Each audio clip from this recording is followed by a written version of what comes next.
Well, I had run away from home. I had run away when I was 15.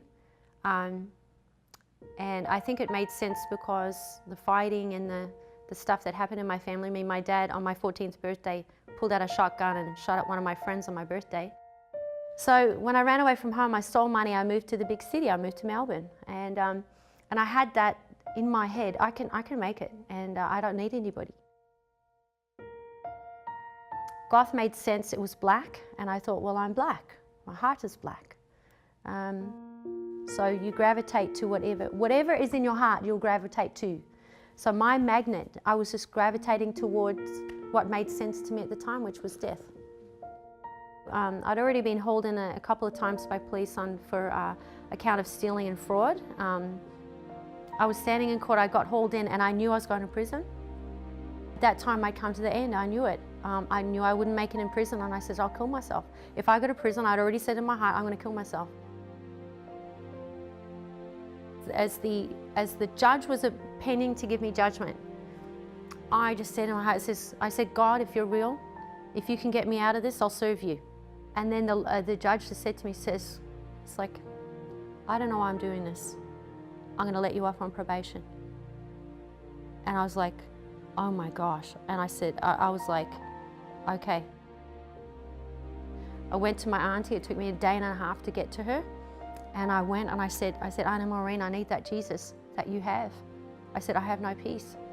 And she said, that's all right, honey. And she prayed for me. And I'm telling you, as I'm sitting here, I know I felt something leave me. I don't care what anyone says, it physically felt like this thing, I could feel this thing leave me. And I said to her, I said, did you feel that? And she says, what? And I said, I felt like something left me. And she said, oh, it was probably a spirit. And I felt like a presence come in the room that was not evil. I just felt this overwhelming peace, this love that I never, ever, ever experienced before. It was so subtle, but it was so real. Come right there.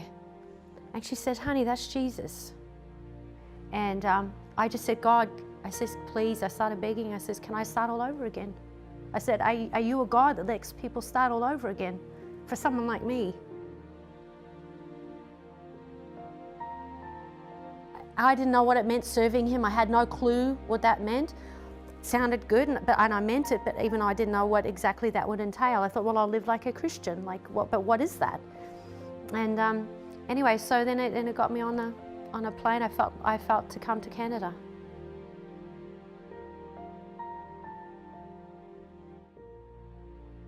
Roz was very lost, alone, very broken, very bruised. Roz was the life of the party. Roz was a thief. Roz was a drunk. Roz was everything that you don't want your kid to be. Roz was a girl really looking for love but didn't know how to find it. Roz was very promiscuous, into everything, been there, done that, and was so proud of it. But yet on the inside wondered if there would be anyone who could ever take her on, who could just love her for her. She was a girl that just thought, can someone just, you know, here I am, take me, kind of thing. Roz was very broken, very bruised, very scared of many things, but put on a front that was very bold.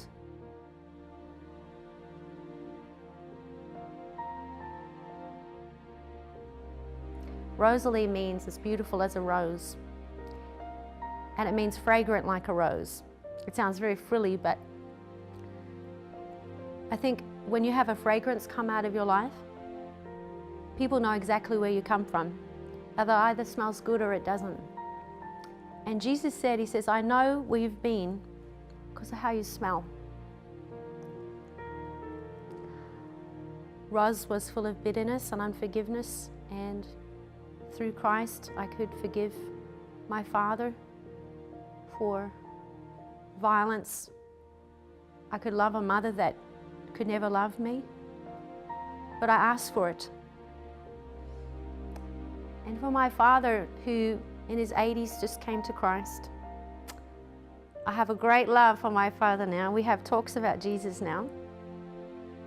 And I was so afraid of him as a young girl. And I so wanted his affection. I so wanted him to be proud of me. And he could never be proud of me. And as a little girl, he would always say, just, why don't you go faster? Or why don't you go slower? Why don't you stop talking? You talk too much. And I was always told that, so I hated him. I'm such a chatty person. And the Bible says, I did not choose him, he chose me. I think the most amazing thing is that Rosalie has learned that when I know that when I was dead in my sins, when I did the most vilest sin, he said, I see your potential, I choose her. That's who I want. That one I want. And that's Rosalie's heart. That's my heart. It's for them that don't think they're beautiful, that think that they've sinned so bad that they can never be found. And I will tell them, I've committed every sin. I'm not sin-free even now. I just have a God who says I can come and ask for forgiveness. And that's the difference. That's the only difference.